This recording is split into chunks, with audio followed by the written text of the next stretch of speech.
Hello and welcome to all our viewers in Nigeria and around the world to a new cycle on Global TV. We're live in the nation's capital, Abuja. I'm Uyi Agmofwepe. Minister of the Federal Capital Territory, Nyesom Wike, has called on the newly sworn-in officials of the Federal Capital Territory Administration not to perform below their expectation of the administration.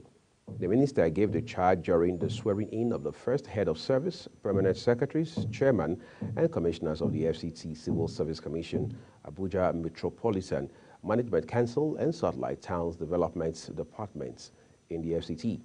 He said this administration will send those who will fail to perform packing. Kikalamo Okere has details.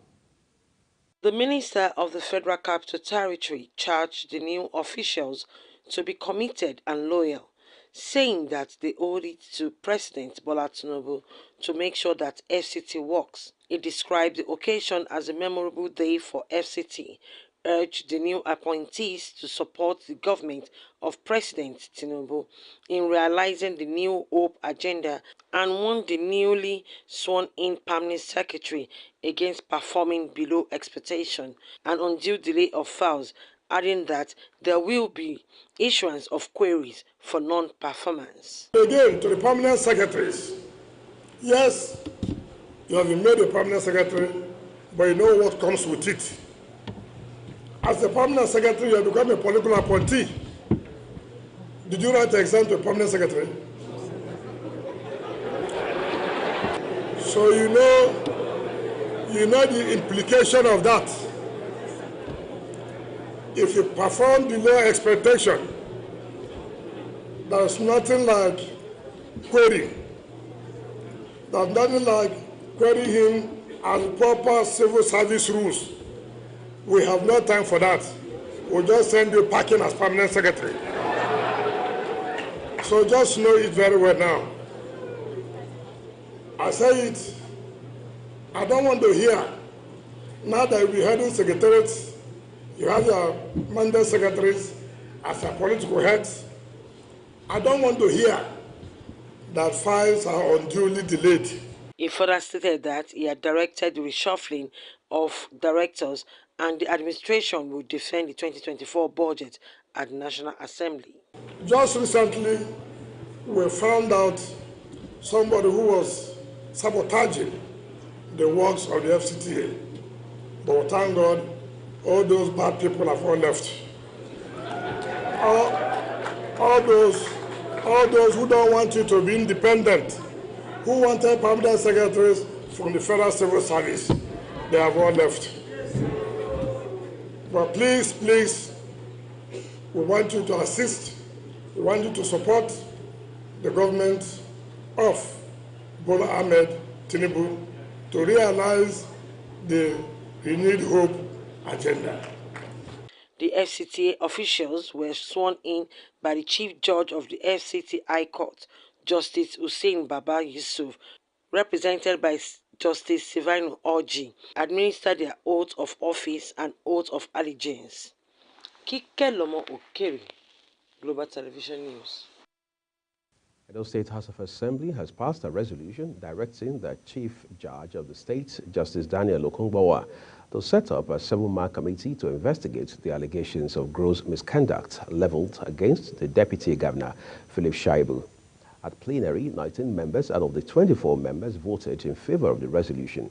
The House of Assembly commenced impeachment proceedings against Shaibu on March 5, accusing him of perjury and leaking of government secrets. However, all efforts to get the impeachment notice to him proved abortive, as he was said to be out of the state.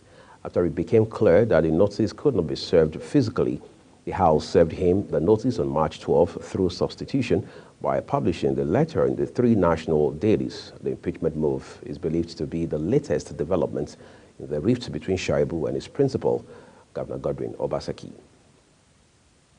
The Federal High Court in Abuja has rejected the bail application by the leader of the indigenous people of Biafra, Nnamdi Kanu. The trial judge, Justice Binta Yaku, however, granted an accelerated hearing instead. Counsel for the IPOB leader, Aloy Jemako, had at the last adjourned date urged the court to admit Nnamdi Kanu to bail before the commencement of the trial. Ejimakor stated that Kanu's health condition was deteriorating, adding that his continued detention by the DSS was a threat to his life. Ejimakor also argued that the continued incarceration of Kanu would not enable him to put up a good defense in the matter. However, the counsel for the federal government, Adegboyega Molomo, SAN, urged the court to dismiss the bail application and instead grant an accelerated hearing. He noted that the DSS has a medical facility that could take care of him. Governor of Delta State, Sheriff Oboriwori, has briefed President Bola Tinubu on the 16 soldiers that were gruesomely murdered in Okoma community of the state.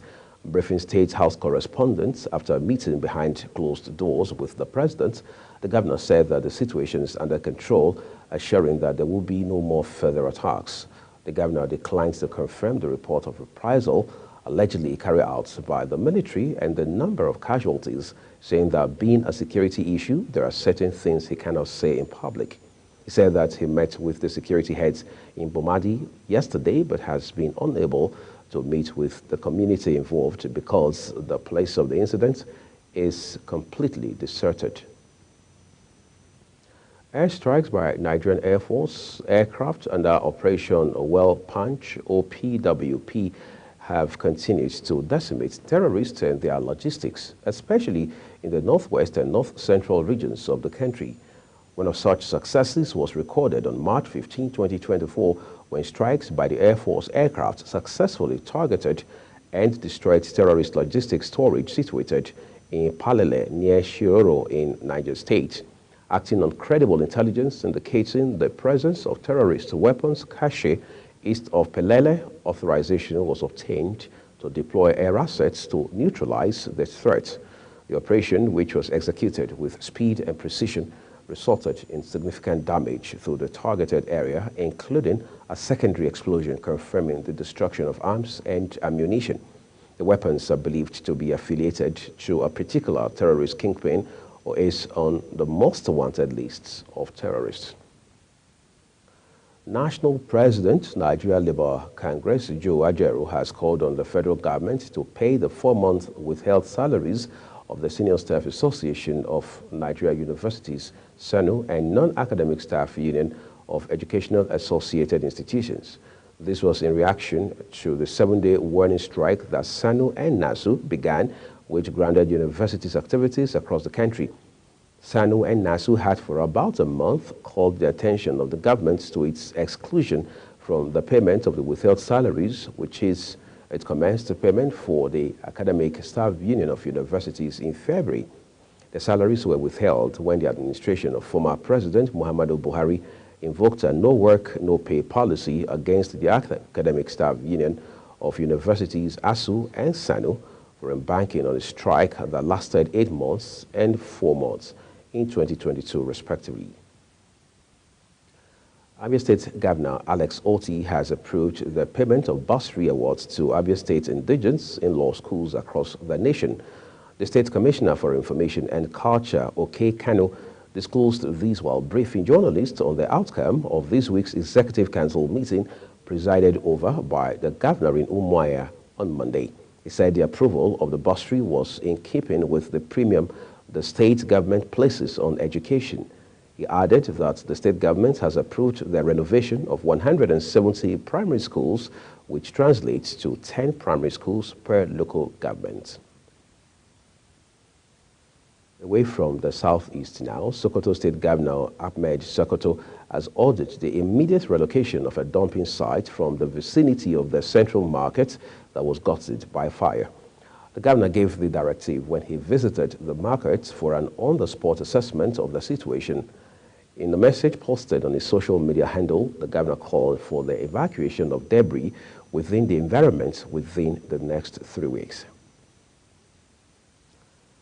The Federal Road Safety Corps, FRSC, has disclosed that 10 persons were killed in an Abuja-Kaduna road crash, while 48 sustained various injuries. This was contained in a statement by the Assistant Corps Marshal and Corps Public Relations Officer Jonas Agu in Abuja. According to the statement, the crash, which involved a DAF trailer, occurred as a result of excessive speed, overloading, and fatigue. This, however, caused the driver to lose control of the wheels, thereby crashing into a ditch along the route. The report from the crash also revealed that it occurred at exactly 10:30 and involved a total of 172 people, all male adults. Unfortunately, 10 victims were killed, while 48 were rescued with different degrees of injuries. The Abuja Zonal Command of the Economic and Financial Crimes Commission has handed over documents of property and 324 houses recovered for Kano State pensioners to the affected individuals. The development was as a result of an investigation carried out by the Commission into a 4.1 billion naira pension trust fund denied pensioners by successive Kano State government administrations. The EFCC probe followed a petition by a group known as Concerned Kano State Workers and Pensioners over the alleged misappropriation of pension funds in the state. Spokesperson for the anti-graft agency, Dele Oyewale, reviewed the developments in a statement where he noted that the properties were handed over to the affected persons following a final forfeiture order granted by Justice Yang Eko of the Federal High Court sitting in Abuja. Adamawa State Police Command has arrested 58 suspected criminals after a raid across different locations in the state. Adamawa State Commissioner of Police Dakumbo Morris said this when he addressed newsmen in Yola, the state capital. Morris said the suspects included 40 young men who were believed to be members of a notorious group, Sheila Boys. 11 of them were arrested for kidnapping, while 7 were arrested for armed robbery.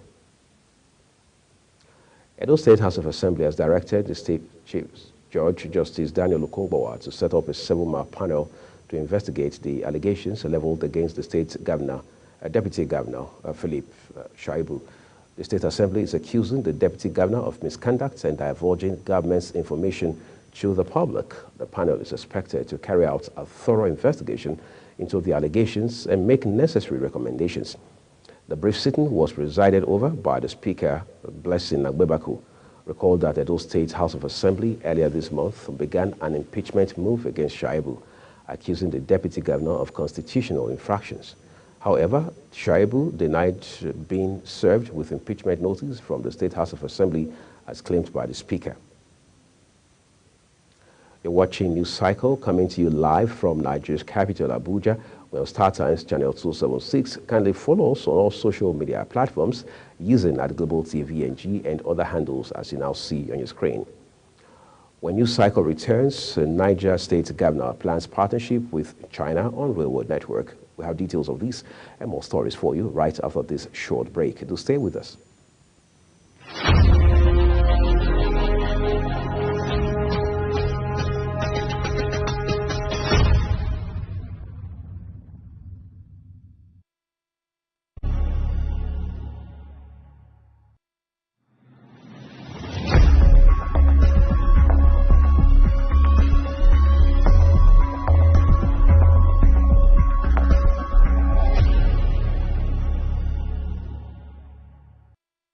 This is Global Television bringing you a live broadcast of News Cycle with Uyi Agmofwebe. We appreciate your time with us. Let's take a look at the foreign scene now, where a bus carrying students from a top Kenya university has collided with a truck on a busy highway after skidding in heavy rain, killing 11 of them and seriously injuring 42. That's according to police reports. The accident occurred at 5:50 p.m. at Mungo, 360 kilometers, equivalent to 220 miles from the capital, Nairobi, when the students from Kenyatta University were traveling to the coastal town of Mombasa.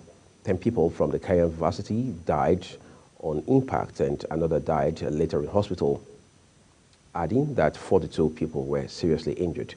The police report says the driver of the university bus was overtaking a fleet of motor vehicles, and as it was raining heavily, the bus skidded to the right side of the road. Beyond Africa, U.S. Secretary of State Antony Blinken has said all of Gaza's 2 million people are experiencing what he called severe levels of acute food insecurity.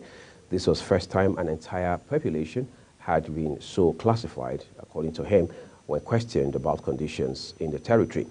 Blinken called on Israel to prioritize providing for those in need. United Nations agencies have said North Gaza could face famine by May without a pause in the fighting and a surge in aid. Blinken's warning came during a trip to the Philippines as U.S. officials announced that he would then travel to the Middle East, his sixth trip to the region since October, as efforts to secure a ceasefire continues. An elite unit of South Africa's police has raided the Johannesburg home of the Speaker of Parliament, Nosiviwe Mapisa Nkaluka, over corruption allegations. She has been accused of soliciting bribes in return for awarding contracts when she served as defense minister. The police unit was acting on behalf of state prosecutors who have been carrying out an investigation. The statement from Parliament said that the police conducted a search and seizure procedure at Mapisa Nkakula's residence, adding that she welcomed the investigators into her home, cooperating fully during the 5-hour search. The 67-year-old veteran of the anti-apartheid struggle became Speaker in 2021. Prior to that, she had served as Defense Minister for 9 years. And in business, Abia State Governor Alex Otti says the state government plans to secure loans to implement the 2024 budget, adding that already the Islamic Development Bank has approved $125 million for the state. Governor Otti disclosed this during a chat with journalists in Umuahia, the state capital. He added that the African Development Bank, AFDB, has also approved some funds for the state. The governor said 2 days ago the Islamic Development Bank had approved a sum of $125 million for the state under the ABC, as well as the African Development Bank. All is yet to be drawn until after perfection of the agreement. Nigeria's total imports grew to 35.9 trillion naira in 2023 from 25.5 trillion naira recorded in 2022, and that's according to data by the National Bureau of Statistics, NBS. A breakdown of the data showed that in the first and second quarters of 2023, total imports stood at 6.4 trillion naira. It increased to 9 trillion naira in the third quarter and again to 14 trillion naira in the fourth quarter. By volume, manufactured imports topped the chart with imports worth 18.3 trillion naira. Agricultural imports stood at 2.2 trillion naira, while imports of raw materials totaled 3 trillion naira. On the other hand, Nigeria was able to churn out exports worth 35 trillion naira. However, much of these were under the category of crude oil, which constituted 29 trillion naira, while exports of other oil products stood at 3.5 trillion naira. Minister of the Federal Capital Territory, Nyesom Wike, says the 1.15 trillion naira 2024 proposed FCT statutory budget was designed to transform the capital city and rural communities. Wike stated this when he appeared before the Senate and House committees on FCT to defend the proposed statutory budget in Abuja. He explained that out of the 1.15 trillion naira, 421.44 billion naira was earmarked as recurrent expenditure, representing 36.7%, while 726.3 billion naira was set aside for capital expenditure, representing 63.3%. He also explained that the proposed capital expenditure will be dedicated to the development of infrastructure with an emphasis on the completion of ongoing projects. In a bid to alleviate the hardship faced by families of fallen heroes within the Nigeria Police Force, Inspector General of Police IGP Egbetokun has distributed checks totaling over 1.5 billion naira to 727 beneficiaries. During the presentation ceremony at the force headquarters, Egbetokun underscored the sacrifices made by the deceased officers, reaffirming the force's commitment to supporting the bereaved families. Kikelamo Okere tells us more. Speaking shortly before the presentation of checks to the family of 727 officers who lost their lives in the line of duty, the Inspector General of Police says the regular payment of entitlement of deceased police officers is aimed at motivating serving personnel to put in their best at all times, while assuring those awaiting payment that all pending backlog will be settled promptly. I want to provide a steadfast assurance that this administration is fully committed to resolving all pending claims and backlogs that existed before June 2023. when we assumed office.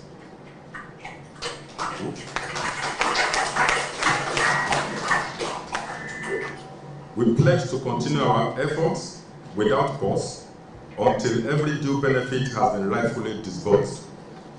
Once more, I wish to extend my profound commendation to the officers and men of the Force Insurance Section for their relentless commitment and exemplary service. I also want to express my sincere gratitude to all our partner insurance companies. Your collaborative spirit and prompt responses have been crucial to the success of today's event. I urge you to maintain this level of performance, ensuring the swift resolution of any remaining claims, as your efforts are vital to the well-being of our forces families. The police boss further directed the insurance department to expedite process of pending claims for the families of the heroes, ensuring swift payment. Speaking on behalf of beneficiary, Chibuzo Onyebuchi expressed gratitude to the force for its steadfast support. We appreciate the IGP, the Inspector General of Police, the Deputy IGP, and the Force Insurance Office for your support towards us today. We can't appreciate you people enough for the check given to us. We pray that God Almighty will reward you people back in Jesus' name. This is the fifth since Egbetokun administration. Notably, this distribution brings the total amount disbursed to the families of the deceased officers under the group life insurance scheme of the force to 1.6 billion naira. Kikelomo Okeri, Global Television News. Thank you, Kikelomo. Niger State Governor Umaru Bago has had a meeting with a delegation from the China Railway Corporation in Minna, Niger State capital. Special advisor to the governor on digital communications, Abdul Kirki Ebo, disclosed this in a statement posted on his X handle. According to Ebo, during the meeting, they discussed working out a partnership to establish a railway network that would span the state's 3 geopolitical zones as well as Abuja. Now time to look at entertainment. Nollywood producer Ikechukwu Nnamdi, popularly known as Andy Best, is reportedly dead. Nnamdi, who was said to be battling a prolonged ailment, was confirmed dead at a private clinic in Owerri, Imo State capital, on Tuesday. Confirming the death of the movie producer, the convener of the Best of Nollywood Awards, Seun Olokatuyi, wrote in an Instagram post that Nnamdi is late. Until his death, he was the chief executive officer of Andy Best's production and was behind the production of famous movies including Lion of Africa, White Poison, My Father's Cup, and many more. He hailed from Isiala, Mbano local government area of Imo State. Quite a painful loss there. Let's get some excitement out of sports now. Cristiano Ronaldo will not play in Portugal's friendly clash against Sweden as head coach Roberto Martinez makes changes to his squad. Ronaldo was included in Martinez's initial 32-man squad for the game. However, the Al Nassr forward has been left out alongside Diego Dalot, João Cancelo, Danilo Pereira, Otavio, Ruben Neves, Nitinha, and João Felix. The listed players have been rested for the friendly. Ronaldo, who is on vacation with his family in Saudi Arabia, has been given some time to rest with the Saudi Pro League paused for the international break. The 39-year-old played the whole 90 minutes for Al Nassr on Saturday evening and has therefore been given some important time off before another immensely busy summer. And that makes it a full cycle on the news, and it came to you live from Nigeria's capital, Abuja. We're on Star Times, channel 276. Kindly follow us across all social media platforms using at Global TV NG and other handles as you now see on your screen. I'm Uyag Mofwewe, thanking you so very much for watching. Shortly, Michael Adiko will be here on Big Talk.